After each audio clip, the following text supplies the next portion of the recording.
Good morning students.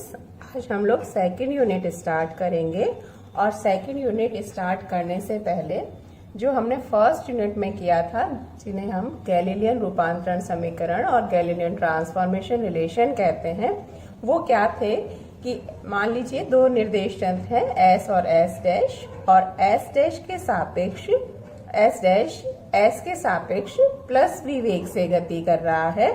तो हमें जो ट्रांसफॉर्मेशन रिलेशन मिले थे वो था कि r equals to R dash plus V T या r dash equals to r minus V T. यहाँ r डैश s डैश में किसी पिंड का स्थिति सदिश है, position vector in s dash, और r है वो s निर्देश तंत्र में पोजीशन वेक्टर है, स्थिति सदिश है, और v है वो s के सापेक्ष s डैश है, वो v वेग से गति कर रहा था।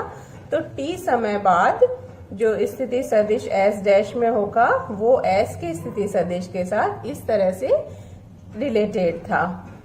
मान लीजिए हम इसको मान लीजिए s डैश है वो केवल x दिशा में गति कर रहा है v वेग से।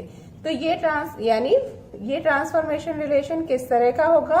अब अगर हम मान लीजिए ये पॉइंट P है, उसके S में कोऑर्डिनेट x y z है और S डैश में x डैश y डैश और z डैश है। तो हम ड्रॉप करते हैं P से x डैश पे लंब, अगर दो ही कोऑर्डिनेट अगर एक साथ कंसिडर करें तो क्या होगा कि y और y डैश की लंबाई एक तरह से आएगी, इसी तरह से z और z डैश की भी एक ही लंबाई आएगी। यानी अगर केवल गति हम x दिशा में माने तो ये जो ट्रांसफॉर्मेशन रिलेशन है वो किस तरह से लिखे जाएंगे? x dash equals to x minus V T या x equals to x dash plus V T, y dash equals to y और z dash equals to z। और साथ में ये और है कि समय के लिए कोई रूपांतरण समीकरण नहीं लिखा गया था, यानी कि दो घटनाओं के बीच में अगर जो समय अंतराल है वो दोनों निर्देश तंत्रों के प्रेक्षक एक जैसा ही नोट करते हैं, उनमें कोई अंतर नहीं होगा। या इस बात को हम कह सकते हैं कि गैलीलियन रूपांतरण समीकरण में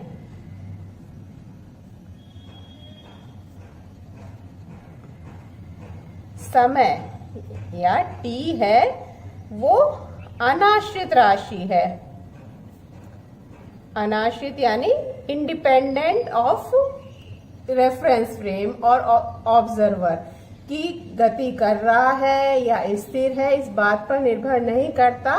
जो टाइम है वो सभी निर्देश तंत्रों में, जड़त्वीय निर्देश तंत्रों में एक समान रहेगा, यानी t equals to t dash. तो ये चार जो x dash equals to x minus V T, y dash equals to y, z dash equals to z और t dash equals to t, ये स्थिति के लिए गैलीलियन रूपांतरण समीकरण है। तो ये हमने फर्स्ट यूनिट में ये सब हमने किया है। इस नई यूनिट में, सेकेंड यूनिट में हम नए रूपांतरण समीकरण ज्ञात करेंगे। लेकिन नए रूपांतरण समीकरणों की आवश्यकता क्यों हुई, क्या इनमें इनकी विफलता क्या थी, वो देखने के लिए आइंस्टीन के आपेक्षिकता सिद्धांत की बात करेंगे, जो आइंस्टीन ने प्रयोगों के आधार पर दो पोस्टुलेट्स दिए थे जो कहलाते हैं आइंस्टाइन के आपेक्षिकता सिद्धांत। और वो क्या है? दो पोस्टुलेट है। फर्स्ट पोस्टुलेट या प्रथम अभिग्रहित जो है वो कहता है सभी जड़त्वीय निर्देश तंत्रों में भौतिकी के मूल नियम समतुल्य रहते हैं। इस अभिधारणा को तुल्यता का सिद्धांत कहते हैं। और basic laws of physics remain equivalent in all inertial reference frames, this is called principle of equivalence. यानी जो फिजिक्स के बेसिक लॉज हैं, जैसे energy conservation, momentum conservation, Newton's laws of motion, ये सभी जड़त्वीय निर्देश तंत्रों में एक ही रूप में लिखे जाएंगे, सत्य रहेंगे, वैध रहते हैं। इस बात पर डिपेंड नहीं करेगा कि वो जो रेफरेंस फ्रेम है वो मूव कर रहा है या स्थिर है। ये जो नियम है, बेसिक लॉज हैं, वो सभी जड़त्वीय निर्देश तंत्रों में सत्य रहने चाहिए। ये फर्स्ट पॉस्टुलेट है आपेक्षिकता का विशिष्ट सिद्धांत का। सेकंड पॉस्टुलेट है या द्वितीय अभिग्रहित है, सभी जड़त्वीय निर्देश तंत्रों में निर्वात में प्रकाश की चाल नियत रहती है तथा यह प्रेक्षक या प्रकाश स्रोत पर निर्भर नहीं करती। The speed of light in vacuum remains constant or invariant in all inertial frames of reference and it does not depend on the on the observer or the source। इसका मतलब है जो हम लिखते हैं प्रकाश की चाल c 3 × 10⁻⁸ मीटर पर सेकेंड, वो सभी जड़त्वीय निर्देश तंत्रों में एक समान रहनी चाहिए। वो इस बात पर डिपेंड नहीं करेगा कि ऑब्जर्वर और रेफरेंस फ्रेम किस तरह से मूव कर रहे हैं, वो रिलेटिवली स्टेशनरी हैं और उनके बीच मोशन हो रही है, किसी भी बात पर डिपेंड नहीं करेगा। सभी जड़त्वीय निर्देश तंत्रों में प्रकाश की जो निर्वात में चाल है वो एक समान होनी चाहिए। अब जो हमने फर्स्ट यूनिट में वेलोसिटी के लिए निकाला था गैलीलियन रूपांतरण समीकरण, अब उसको लेते हैं। तो वो क्या था गैलीलियन रूपांतरण समीकरण वेग के लिए? तो वो हमें मिला था v dash equals to v minus v और v equals to v dash plus v। यहाँ वही v डैश है, वो s डैश निर्देश तंत्र में किसी पिंड का वेग है, v s निर्देश तंत्र में वेग है और ये उनके बीच रिलेटिव या आपेक्षिक वेग है। अब इसी उसको मान लीजिए प्रकाश के लिए देखें तो प्रकाश मान लीजिए c जो प्रकाश के वेग के लिए इसको करें कि मान लीजिए s डैश निर्देश तंत्र s डैश में पिंड है वो प्रकाश के वेग से गति कर रहा है।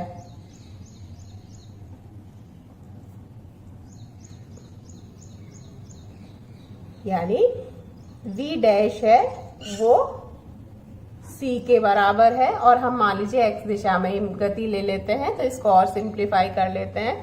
तो v डैश है वो c के बराबर हो गया।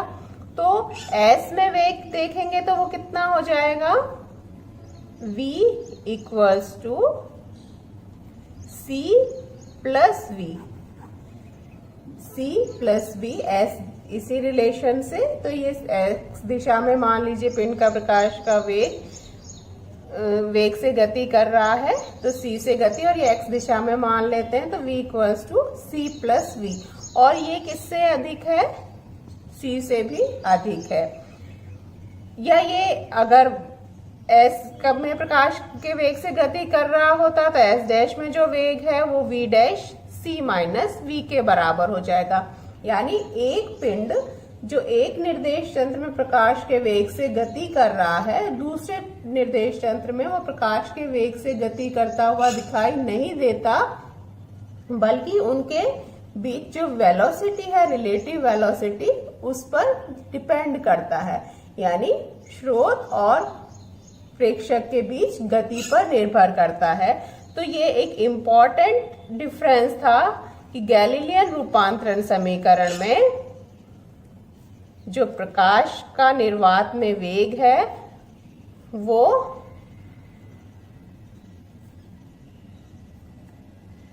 प्रेक्षक और स्रोत के मध्य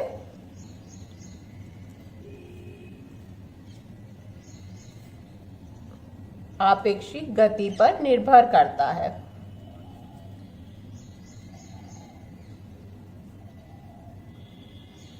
ये प्रकाश के वेग से अधिक एक प्राप्त हो सकता है या उससे कम प्राप्त हो सकता है, लेकिन एक निर्देश तंत्र में अगर प्रकाश के वेग से गति कर रहा है तो दूसरे निर्देश तंत्र में वो प्रकाश के वेग से गति करता हुआ दिखाई नहीं देता।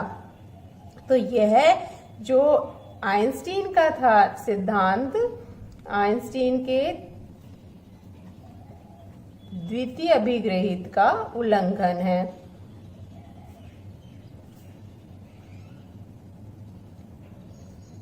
इसका मतलब हुआ कि जो हमने गैलीलियन रूपांतरण समीकरण प्राप्त किए थे उन पर वो आपेक्षिकता के विशिष्ट सिद्धांत पर खरे नहीं उतरते, सत्य नहीं रहते, और उनमें प्रकाश जो बेसिक डिफरेंस यही था कि जो प्रकाश का वेग है वो नियत नहीं रहता इन निर्देश तंत्रों में। तो इसी के कारण से दूसरे निर्देश तंत्रों की रूपांतरण समीकरण की आवश्यकता हुई और बहुत से वैज्ञानिकों ने नए रूपांतरण समीकरण प्राप्त करने का प्रयास किए। जो सबसे पहले सफल प्रयास था वो लॉरेंज ने किया था और उन्हें हम कहते हैं लॉरेंज के रूपांतरण समीकरण। तो नए रूपांतरण समीकरणों की आवश्यकता इसीलिए हुई क्योंकि दो यही कारण थे कि एक तो जो बेसिक रीजन जो अभी आगे निकल कर आएगा वो यही था कि गैलीलियन रूपांतरण समीकरण में समय है वो अनाश्रित राशि है, वो प्रेक्षक और स्रोत पर निर्भर नहीं करती। जो घटनाएं हैं वो सभी निर्देश तंत्रों में समान रहती हैं, जबकि आगे हम देखेंगे कि ऐसा नहीं होता, समय है वो भी परिवर्तित होता है। और उसी के कारण से गैलीलियन रूपांतरण समीकरण में प्रकाश का वेग है वो अचर नहीं रहता, वो प्रेक्षक और स्रोत के मध्य वेग आपेक्षिक गति पर, रिलेटिव मोशन पर डिपेंड करता है। और ये वायलेशन है स्पेशल थ्योरी ऑफ रिलेटिविटी की। इसीलिए नए रूपांतरण समीकरणों की आवश्यकता हुई और उन्हें हम लॉरेंज रूपांतरण समीकरण कहते हैं। तो उनको हम डिराइव करेंगे कि किस तरह से हम गैलीलियन रूपांतरण समीकरण से उनको डिराइव कर सकते हैं। जो नए रूपांतरण समीकरण हैं वो इस तरह के होने चाहिए कि वो गैलीलियन रूपांतरण समीकरणों में चेंज हो जाए, जबकि जो स्पीड है वो प्रकाश के वेग के बराबर नहीं है, यानी बहुत कम स्पीड की बात करें जो दैनिक जीवन में होती है, उन पर गैलीलियन रूपांतरण समीकरण सही रहते हैं, सत्य रहते हैं। तो नए रूपांतरण समीकरण भी ऐसे होने चाहिए कि रिलेटिवली कम स्पीड पर, प्रकाश की तुलना में कम स्पीड पर जो रूपांतरण समीकरण है वो गैलीलियन रूपांतरण समीकरण में परिवर्तित हो जाए।